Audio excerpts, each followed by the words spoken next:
తాకట్లో ఉన్న బంగారాన్ని విడిపించి ఆ రోజున మార్కెట్ ధర కట్టి మిగిలిన డబ్బును మీకు అందిస్తుంది కొమ్మూరి గోల్డ్.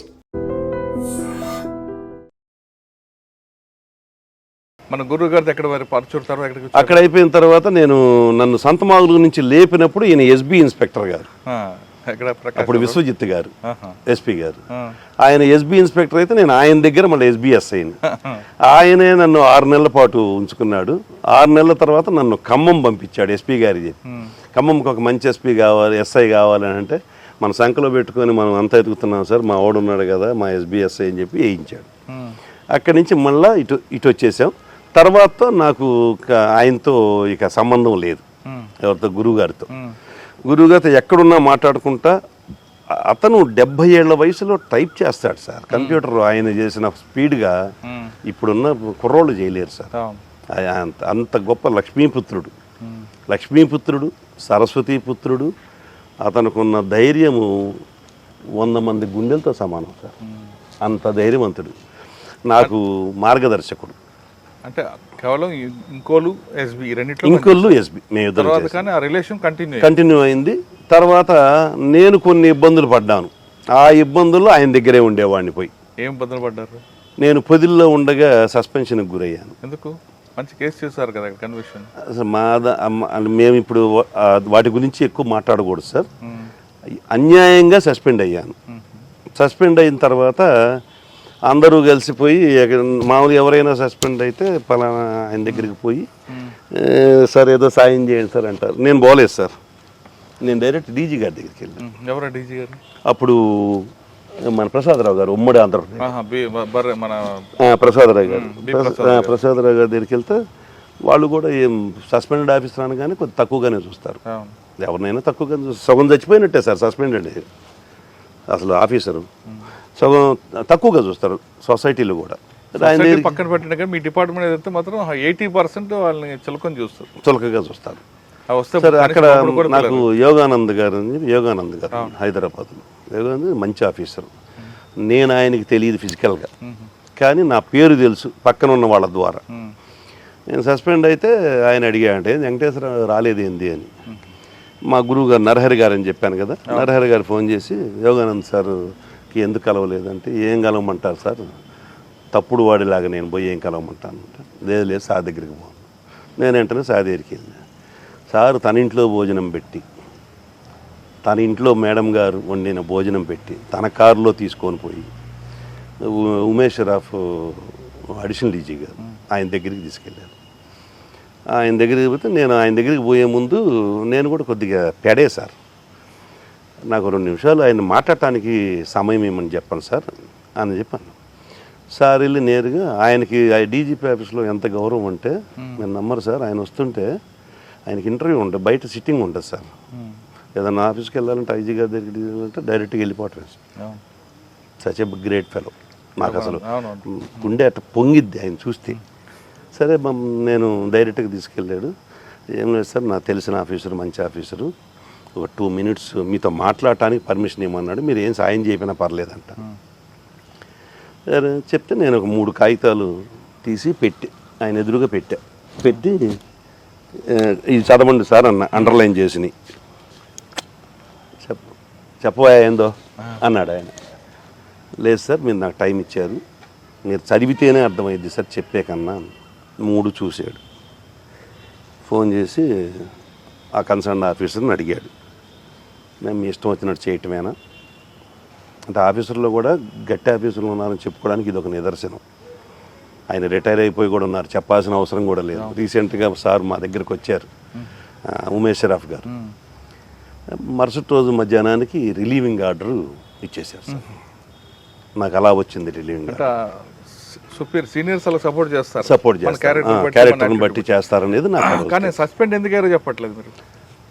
సస్పెన్షన్కి రీజన్స్ సార్, నేను ఒక సివిల్ మ్యాటర్ వచ్చింది సార్ పొదిల్లో. అది త్రూ పెద్ద ఆఫీసర్ నుంచి వచ్చింది, ఎవరైతే నన్ను చేశారో వాళ్ళ దగ్గర నుంచి వచ్చింది. అది ఎస్పీ గారి ద్వారా, ఎస్పీ గారు డిఎస్పీ ద్వారా వచ్చింది.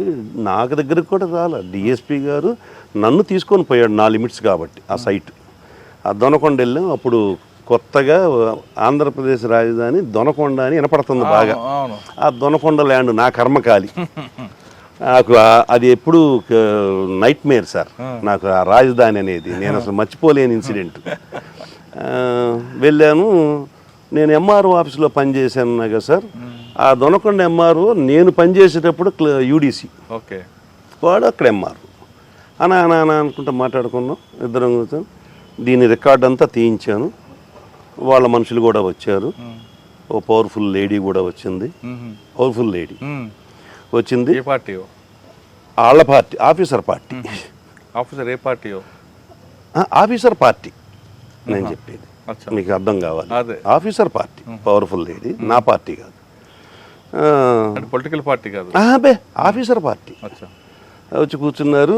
ముందు రికార్డ్ అంతా తీయించాను సార్. ఆఫీసర్ ఎవరో సార్ ఇప్పుడు వద్దులేండి సార్. ఉన్నారు ఇప్పటికి? ఉన్నారు. వారు కూడా మాలాగానే ఇబ్బందులు పడతా ఉన్నారు. అవునా? భగవంతుడు ఉన్నాడు కదా సార్. ఇంటి ఇచ్చారు మీరు. అదే ఇవన్నీ తీసిన తర్వాత రికార్డు తీస్తే ఆ 300 ఎకరం ఏదైతే సబ్జెక్టు డిస్ప్యూట్ ల్యాండ్ ఉందో అది గవర్నమెంట్ ల్యాండ్ అని జాయింట్ కలెక్టర్ గారు ఇచ్చిన తీర్పు ఉంది. ఆయన నుండి ఇది మీది ఎట్లా ఇద్దండి, ఇది మా ల్యాండ్ అయితే మీరు ఏదంటే కోర్టులో చూసుకోండి అన్నాడు. ఇదంతా కావటానికి కారణం నేను అనేది వాళ్ళ యొక్క ప్రిజంప్షన్. నేను అసలు అప్పటిదాకా ఎవరికి తెలియదు ఇది. ఈ ల్యాండ్ డీటెయిల్స్ రికార్డ్స్ అన్నీ నాకున్న తెలివితేటలు, నాకు అతి తెలివితేటలు అనేది నాకు అప్పుడు తెలిసింది సార్. అతి తెలివితేటలు వాడుకోకూడదని నన్ను అప్పుడప్పుడు కిషోర్ కుమార్ గారు సార్ అంటుంటారు, ఎస్ఐ ఉద్యోగం ఎస్ఐ ఉద్యోగం చేయమంటే సిఏ ఉద్యోగం చేస్తావు, సిఐ చేయమంటే డిఎస్పీ చేస్తావు అని అంటుంటారు sir. Because of my proactive. అంతే సార్. రెండో రోజుకి రిలీవింగ్ ఆర్డర్ వచ్చిందా? రిలీవింగ్ ఆర్డర్ కాదు సార్, నన్ను రమ్మన్నారు. వచ్చిన తర్వాత బండి హ్యాండ్ ఓవర్ చేయమన్నారు. బండి సిమ్ము. నేను దేనికైనా రెడీ సార్, నాకు ఎక్కడికైనా ఓకే, అసలు దానిలో నాకు ఇబ్బంది లేదు. ఎమ్మటే ఇచ్చేసాను, బండి పెట్టుకుని బండి వదిలేసి మళ్ళీ వెళ్ళిపోయాను. మళ్ళీ మరుసటి రోజు ఉదయం రమ్మన్నారు. వస్తూ 4 సార్లు ఫోన్ చేశారు. నాకు అప్పటికే అర్థమైంది, ఓహో నాకు ఏదో ప్రిపేర్ చేశారు. నాకు ఆల్రెడీ నైట్ తెలిసింది. పోలీసులు సీక్రసీ లేదు సార్, అడిగినోడికి అడగనోడికి ఇద్దరికి చెప్తారు మా వాళ్ళు, కాబట్టి సీక్రసీ నిజం సార్. రాత్రి తెలిసింది. పొద్దున పోగానే అడిషనల్ ఎస్పీ గారు ఉండి సర్వ్ చేశారు. తీసుకున్నాను, జేబులో పెట్టుకుని. ఏంటి చదవవా అన్నాడు. మీరు చేసిన అన్యాయాన్ని చదవటం ఎందుకు సార్, ఇది చేసిన నా కొడుకుని వదిలిపెట్టాను నేను. చేసిన వాళ్ళు ఉన్నారు. మా ఎస్బీ ఇన్స్పెక్టర్ ఒకడు ఉన్నాడు, మా బ్యాచ్ మేట్ అప్పుడు, తిరుమల రావు అని, ఇప్పుడు డిఎస్పీ అయ్యాడు మొన్నే. సరే అతని పాత్ర కూడా కొంత ఉంది. ఏదైనా ఆఫీసర్ డెసిషన్ ఉన్నప్పుడు అతను కూడా ఏం చేయలేడు, కాబట్టి నేను అతన్ని ఫైన్ ఫాల్ చేయలేను. బట్ ఆర్డర్ చేతిలో పెట్టారు. అప్పటికి నేను ప్రకాశం జిల్లాలో ఒక వెలుగుతున్న police officer, law and order ఆఫీసర్గా. ఒక్కసారిగా పాతాళానికి పడిపోయా. అయ్యో. అప్పుడు మళ్ళీ మా గురువు గారు పృథ్వీనారాయణ గారు, ఇక నా టైం ఎవరన్నా జనరల్గా సస్పెన్షన్లో కానీ ఖాళీగా ఉంటే ఇళ్ళ కాడో లేకపోతే తిరుగుతారు, లేదంటే దాక్కొని ఉంటారు. నేను 24 hours పృథ్వీనారాయణ గారి ఇంట్లోనే ఉండేవాడిని. విజయవాడ, గుంటూరు, ఆయన 2 నాది డైలీ చూసుకునేవాడిని. నా దానిలో ఉన్న లోతుపాతులు అన్ని రికార్డు బిల్డప్ చేసుకోవటము, మేమిద్దరం కూర్చొని కొట్టుకోవటము. కాసేపు ఆయన లాయర్ ప్రాక్టీస్ చేస్తుంటాడు, కోర్టుకి వెళ్తాము, ఇక ఆయనతో పాటు తిరుగుతా. ఆయన కోర్టుకు వచ్చిన టైంలో పట్టుకోవడానికి పరిగెత్తినప్పుడు కాలు ఇరిగింది. నేను ఉన్నాను సార్. ఏం జరిగింది ఆ రోజు? ఇతను కానిస్టేబుల్ పట్టుకొని పోతుంటే వాడు వదిలించుకొని పోతుంటాడు. ఈయన ఎదురుగున్నాడు, కనపడుతుంది వాడు రావటం. జస్ట్ ఎవరు కాలు ఇట్ట అన్నాడు, ఈయన పడ్డాడు. 2 నెలలు బొమ్మలు పడ్డాడు. నాకెందుకు వెంకటేశ్వరరావు ఈ వయసులో అంటే, లేదు సార్ మీలో పోలీసు ఉన్నాడు, అందుకే పోలీస్ ఆఫీసర్ చనిపోయేంత వరకు పోలీస్ ఆఫీసర్ సార్. రిటైర్ అయితే పోలీస్ దొరికాడు, తర్వాత దొరికాడు సార్. ఆ రోజుకి దొరకలా, తర్వాత దొరికాడు. పట్టుకోవడానికి ప్రయత్నం చేశాడు, కాలు అడ్డం పెట్టాడు సార్. అంటే ఈయనకి ఇతను ఎంత యారోగెంట్ అంటే మన పృథ్వీనారాయణ గారు ముందట్ట మాట్లాడతాడు అంతే. ముందు ఏదైనా ఒక లా అండ్ ఆర్డర్ ఇష్యూలో ఫస్ట్ అఫెన్స్ ఇతందే ఉంటుంది, ఇంకా వాళ్ళది ఛాన్స్ ఉండదు. ఒక్కొక్క ఏళ్ళు ఇంత ఉంటుంది సార్ అయింది. కోడితే ముఖం పగిలిపోద్ది, అంత దవడ జారిపోద్ది. మెడ మీద వేస్తుంటాడు కదా, ఇక్కడ వేస్తాడు, దవడ జారిపోతుంటుంది. అయితే తక్కువ ఆయన్ని అట్టనే చూస్తుంటారు అందరికి. ఊరకు తగాదలో వచ్చాడంటే ఇక వెనక వెళ్ళిపోతాం, ముందు బాడీని చూసే వెళ్ళిపోతారు. అవును. తర్వాత రికార్డు బిల్టప్లో కూడా ఆయన తర్వాత ఇస్తారు. అద్భుతమైన రికార్డు సార్. సార్ సస్పెండ్ అయిపోయిన తర్వాత ఆయనతో ఉన్నారు, తర్వాత మీకు మళ్ళా వచ్చింది సార్. మళ్ళా 4 నెలలకే రిలీవ్ అయ్యాను యోగానంద్ గారి ద్వారా. ఇక నేను రైల్వే లూప్ లేనే ఇంకా సస్పెండెడ్ పోలీస్ ఆఫీసర్లు అంటే ఇక మేము బనికిరాం లా అండ్ ఆర్డర్కి. అది క్లియర్ అయిపోయిన దాకా బనికిరాం. సరే రైల్వేకి వెళ్ళిపోయాం. రైల్వేలో ఒక మేజర్ కేసు పట్టుకున్నాం. అప్పుడు కిషోర్ కుమార్ గారు రైల్వే డీజీ మాకు. ఆయన ఉన్నప్పుడు రైల్వే చేశారు ఒంగోలు. నాదంతా సర్వీస్ ఒంగోలే సార్, మొత్తం ఒంగోలే. ఒక్క వేమూరు సిఐగా లాస్ట్లో చేశా. ఒక వైశ్యాస్ అతను గోల్డ్ వ్యాపారం చేస్తూ గోల్డ్ తీసుకొని వస్తూ బాపట్ల యువతల చీరాల చినగంజాం దగ్గర జస్ట్ అట్లా క్రాస్ అయ్యిద్ది ట్రైన్, ఇట్లా తిరిగిద్ది. స్లోగా ఉన్నట్టు అనిపిస్తుంది మనకు కూడా. అదే స్లోగానే ఉందని దిగటానికి ట్రై చేసి పడిపోతాడు, ఇంజూరీ అవుతాడు. ఈ సూట్ కేసు అవతల పడిపోద్ది. ఆడున్న గన్ మ్యాను ఇంకొకడు ఇద్దరు కలిసి, గన్ మ్యాన్ కాదు గ్యాంగ్ మ్యాన్, వాళ్ళిద్దరూ ఈ సూట్ కేసును తీసుకొని స్టేషన్ మాస్టర్కి ఇస్తారు. స్టేషన్ మాస్టర్ లోపల పెట్టమంటాడు. ఇతన్ని హాస్పిటల్కి చీరాలు తీసుకెళ్తారు. ఇతను చనిపోతాడు. వీళ్ళు దీని గురించి చెప్పరు. మరుసటి రోజు వాళ్ళ పేరెంట్స్ వచ్చి మా వాడిని ఇట్లా పోయిందని దాదాపు 700 గ్రాములు గోల్డ్, 5 లక్షల క్యాష్ రిపోర్ట్ ఇచ్చారు. మేము మా దగ్గర అప్పుడు రమేష్ బాబు అని ఒక డిఎస్పీ ఉండేవాడు, రైల్వే డిఎస్పీ నెల్లూరు. ఆయన దాన్ని మర్డర్ చేయి అని చెప్పి మర్డర్ కేసు చేసిందా ఊరుకోలే. ఎంత చెప్పినా ఇంలా. సరే వాళ్ళతో ఇప్పటికే తగాదాలు పెట్టుకుని ఉన్నా, మళ్ళీ ఈయనతో కూడా ఏం తగాదు, రైల్వేలో కూడా ఏం తగాద పెట్టుకున్నానని నేను తీనాటు ఆల్టర్ చేశాను. చివరికి పట్టుకున్నాం. ఒక 15-20 రోజుల తర్వాత పట్టుకున్నాం. అది కూడా త్రూ ఓన్లీ లైజన్. అందులో నా శక్తి లేదు, ఏం లేదు. ఒక అడ్వకేట్ నాకు మంచి ఫ్రెండ్. అడ్వకేట్ ఫోన్ చేసి అడిగాడు, ఏందన్నా అంత లేదంటున్నా బంగారం, 700 లేదంటున్నా అన్నాడు. ఎంతో కొంత 300, 200 ముందు 300 ఉన్నంత తీసుకొని నా దగ్గర రా అన్న. తీసుకొని రావటం ఏందన్నాడు. నా తెలుసులేనా నీ దగ్గరికి వచ్చాడు, వాడు పలానా వాళ్ళే అన్న ఊరక. అన్న నువ్వు సామాన్యుడు కాదన్నా అంటే తెలిసిపోయింది. నేను వాళ్ళని పట్టుకొని వాడు ఏమీ లేదు ఇదే ఉందని చెప్పారు. తర్వాత చివరికి మొత్తం 1200 గ్రాములు 1300 గ్రాములు రికవరీ చేశాను సార్. అంటే స్టేషన్ మాస్టర్ ఇచ్చాడు కదా. స్టేషన్ మాస్టర్ పంచుకున్నారు సార్ ముగ్గురు. ఇక ఇటు చనిపోయాడు కదా. జనరల్గా రైల్వేలో ఏంటంటే ఎక్కడి నుంచో వచ్చి పడిపోతుంటారు. వీళ్ళ ఆనవాళ్ళు కనుక్కునేటప్పటికే సంవత్సరాలు అయింది. ఇక దీని గురించి ఎవడు కనుక్కుంటాడు? గ్యాంగ్ మ్యాన్ తీసుకెళ్లి ఇవ్వటం కరెక్టే, వాళ్ళ ముగ్గురు పంచుకోవటం కరెక్టే. ఎవరు ముగ్గురు? స్టేషన్ మాస్టరు, ఈ ఇద్దరు ఎవరైతే ఫస్ట్ ఇద్దరు ఉన్నారు గ్యాంగ్ మ్యాన్. ఇంకొకరు బంగారం ఓపెన్ చేసి చూసారు వీళ్ళు. అక్కడే కనపడింది సార్, కింద పడిపోయి. వాళ్ళు మళ్ళీ జాగ్రత్తగా తీసుకొని పోయారు. నాకు అక్కడ ఎవరు చెప్పారంటే, సార్ మేము చూసాము సూట్ కేసు వాళ్ళు తీసుకెళ్ళడం చూసాము అనగానే వీళ్ళని పట్టుకుంటే మాకు తెలియదు అన్నారు. ఫస్ట్ అప్పటికి మాకు తెలియదు అన్నారు. తర్వాత మనం ఈ నా లైజన్ ద్వారా వచ్చింది. సరే రికవరీ చేసిన తర్వాత మీరు నమ్మరు సార్, నాకు నరకం కనపడింది ఆయన దగ్గర. డిఎస్పీ 1300 గ్రాములు కదా, 700 గ్రాములే కదా రికార్డు. మిగతా 500 సంగతి 600 సంగతి ఏందంటున్నా. నేను దాని వాళ్ళని కూర్చోబెట్టిందే దానికే సార్, మనం కూడా ఆడ కూర్చోవాలా అని నేను యాక్సెప్ట్ చేయాలి. అతను నా క్యారెక్టర్ని